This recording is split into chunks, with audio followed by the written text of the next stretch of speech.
Tawid naman natin. Meron siyang, ang dami niyang, puro siya live stream ngayon mga kapsat. Oh, ang dami niyang live stream, oh. Isa. Dalawa, kanina, 26 minutes. Teka lang, ilang minutes to? 14 minutes? Ano unahin natin? Ito na lang. Ito na lang. Mas kan.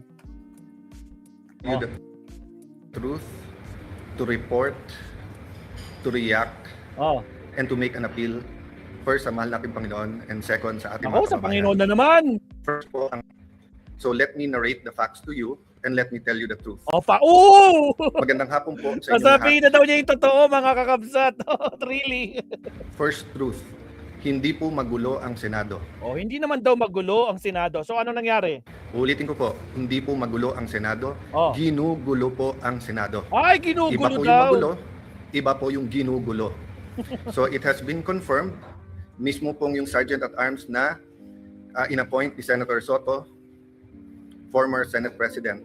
At mismong Inappoint ni Senator Soto sino? ang NBI Director ang nag-confirm na nung Lunes ay pinayagan yung NBI sa loob ng Senado para po arestuhin si Senator Bato.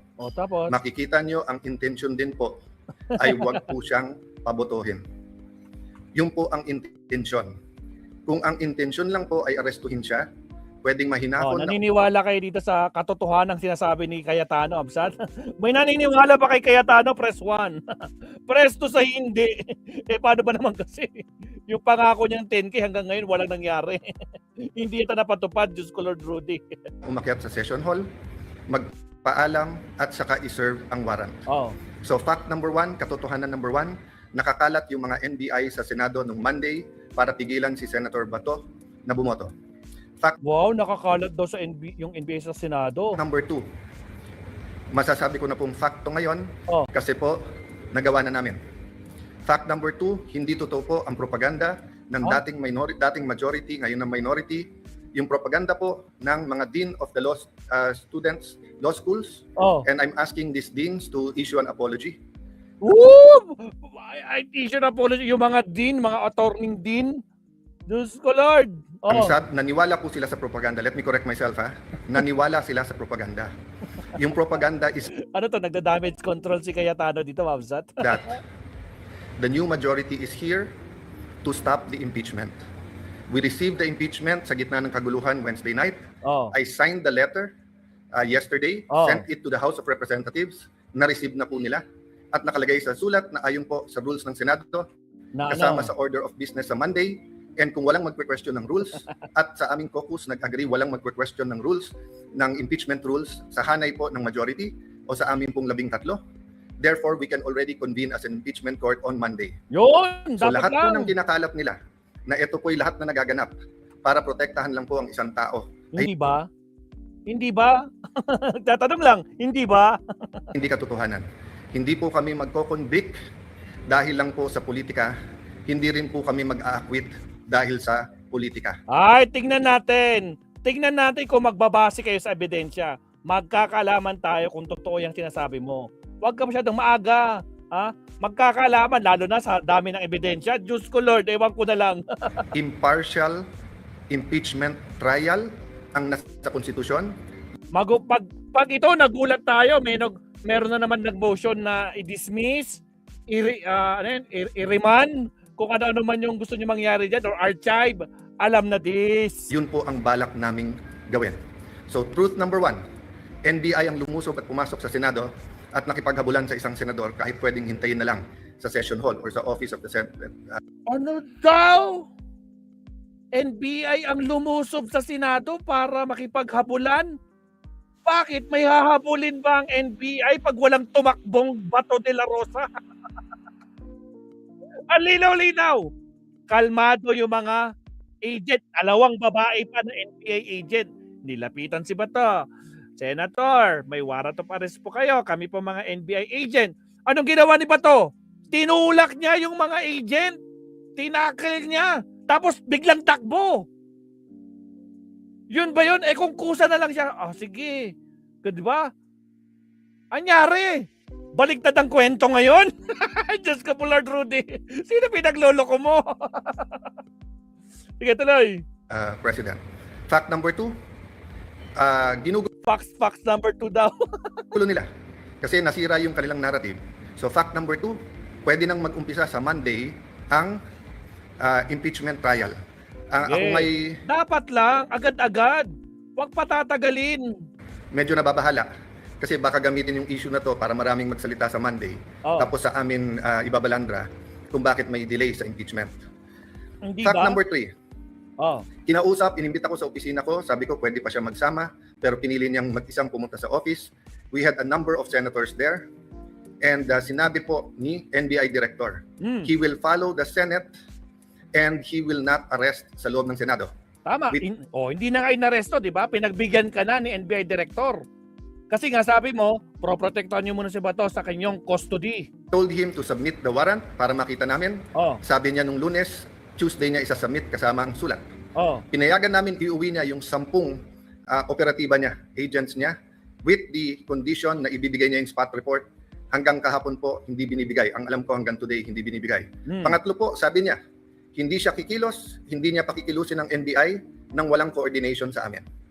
Wednesday morning pa lang po, may reports na po kami na naglalabas-pasok po ang mga NBI agents.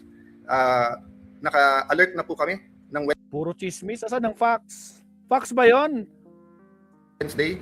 Pagdating po ng hapon ng Wednesday, paulit-ulit sinasabi po sa akin na meron pong NBI agents na naka-full tactical gear. Ibig sabihin po, naka-uniforme, may vest, may mahabang armas na nasa GSIS. Nagbigay ng contact person si NBI Director Matibag. Tinawagan namin yon at sinabi niya, pinapaabot ni Director, walang NBI sa Senate, walang NBI sa GSIS. Nung hapon, umakyat sa akin si General Mau at nagsabi po sa akin na may nangyayari sa mga pinto at yung GSIS ay nagsasara ng mga pinto at nagsasabing kahit senador po ang dadaan doon ay kailangan inspeksyonin. Sabi ko kay General Mau, pakianyaya sa head ng GSIS, administrator yung nagamit niya noon, I think he meant GM. Sabi ko, I'm willing to talk to him very calmly, please call him. The next thing I knew, meron na daw mga armado doon, I asked them to call NBI ulit. Sinabi na naman nila na wala. Samantalang kitang-kita na ng mga nakasuot ng NBI. The next thing we knew, may mga putukan na at akala po namin yan. May mga putukan na. Sino ba nag-umpisa? NBI ulit? Lahat NBI? Ay, Diyos ko po, Lord Rudy. Yung mga fireworks, nagpuputukan na pala po sa baba. Still, they were denying that NBI yon. Kahit na yung my God. Ay, ilabas nyo na nga yung CCTV na magkalaman ng katotohanan, hindi puro live stream. Anak ka ng kamote, no? Senate President ka pa man din. Mismong winarningan nila ay nagsabing NBI sila. So please look at the context. Alam natin under siege nung Monday or nasa loob ng Senado ang mga NBI. Alam po natin na nasa loob daw ng Senadong NBI. Di ba nasa GSIS sila? Hindi sila umapak ng Senado. Ang umapak sa GSIS, yang si Sergeant at Arms nyo, kaya nga nakuan siya. Bistado Diyos ko Lord. Nakipaghabulan sila. Gina-justify pa dahil ito daw po ang paraan na mag-arrest. Pagkatapos pinangako sa amin na wala daw pong NBI sa paligiran. Nandun na po ang Marines, nandun po PNP, libo po ang PNP sa labas, naging very transparent kami. Nakiusap kami na walang baril sa loob ng Senado. Tignan niyo po lahat ng video. So nung nangyari na po yun at hindi na po namin alam kung sino kakausapin dahil nagkaipitan na sa loob ng kwarto ang bawat isa, ginamit natin Facebook. Ang sumagot po ay si Secretary ng Interior na si John Vic Remulla. Dumating siya, sabi niya, please allow the police inside. Nag-usap kami, sinabi niya, secure kagad, I'll be there in 10 minutes, secure the CCTV. Agad kong sinabi, as soon as nakaakit na po si Sergeant at Arms Mau, sabi ko, secure the CCTV room, huwag niyong gagalawin. Pagdating ng mga police, make sure you have 2 copies, isa sa kanila, isa sa amin, para hindi po matamper. Yun din po pinag-uusapan ng ibang senador sa loob ng room. So nung sinabi po ni Jinggoy na itago, ang ibig niya sabihin, make sure walang makakuha. Kung hindi po i-police. At sinagot siya nun, kung tinuloy yung video na yon, may sumagot na nakasecure na po. As soon as Secretary Remulla came, the first thing he did was kamustahin kung okay kami, kung secured yung mga senador. Then tinanong yung CCTV and then nagpaalam kung pwede i-sweep floor by floor at pumasok yung iba pang pulis. Technically, I could have said it was under Senate jurisdiction. But he gave me his word and he followed his word that this will be a investigation that is independent. So dalawa po, joint investigation to. Lahat po ng CCTV agad binigay. Pangalawa po, lahat ng crime scene hindi po namin tinago. In fact, sa GSIS hindi kami makapasok, pulis lang. Kaya bago umuwi si Secretary Remulla at si Chief PNP Nartates, hiningi ko na makapasok din po. Kasi nung una, inalalabas ang narrative ng iba na wala daw putok from the other side. Nung una, isa pa lang ang nakitang putok o bala na tumagos galing sa kabilang side. Pero nung pinayagan kami sa loob at nung pagkatapos po na inusisa ng mabuti ng PNP, nakita po na may at least 5. So what am I saying here? Wow, 5 ang nakita doon sa side na, okay, sabi nating 5. Ilan ang nakitang paputok? Ay, ilang paputok? Ilan ang nakitang basyo dyan sa Senado? Hindi bababa sa 30 na basyo. Nakita mo?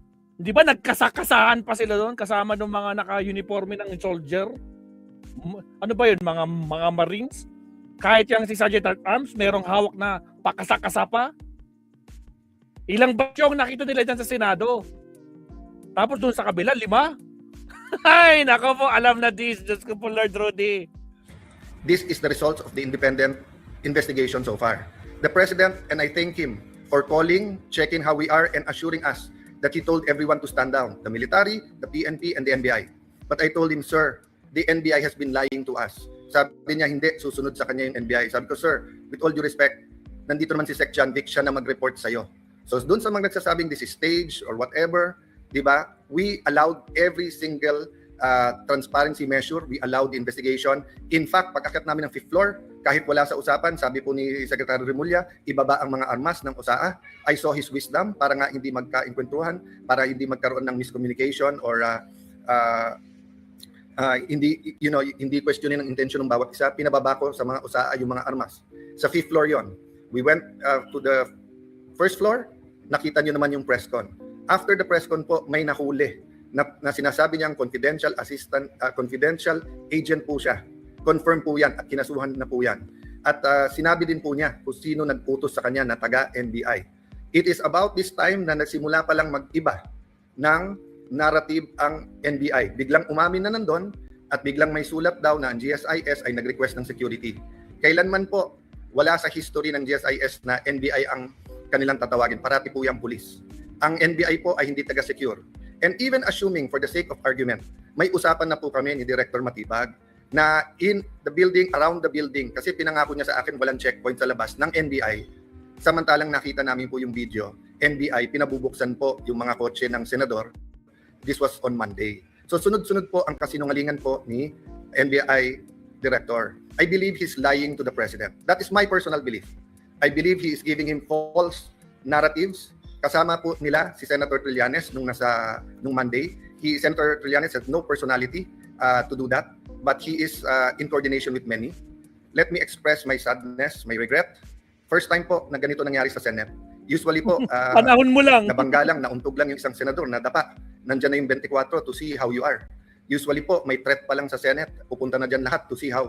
But makita nyo naman po, parang bula na wala po yung buong minority. Pagkatapos, wala kaming narinig hanggang mga 10, 10:30. Nung sinabi lang po, 9, 10, I don't know the time anymore. Nung sinabi lang ni Senator Camille that we're okay, dun lang nagparamdam yung iba. And then ngayon, sunod-sunod, galing sa minority, pinagbibintangan pa ang majority at ang Senado. Pinaligiran tayo ng NBI, naka-full tactical gear.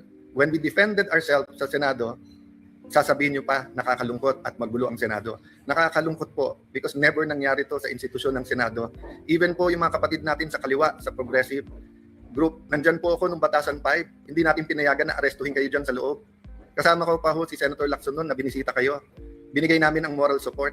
So alam nyo po anong ibig sabihin po ng courtesy ng wag mag-aaresto sa Batasang Pambansa or dito po sa Senado. Having said that po, there are different issues na sinagot ko na sa inyo. But I'm going live today because I heard the Ombudsman will do an independent investigation. That is good news. But I also heard that he issued a suspension against General Mao.